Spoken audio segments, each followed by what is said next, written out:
อันนี้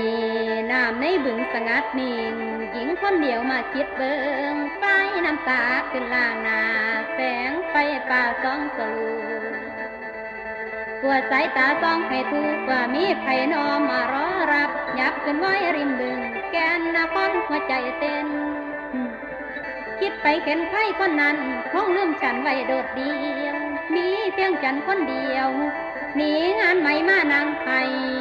อยู่ริมน้ำอังกุรา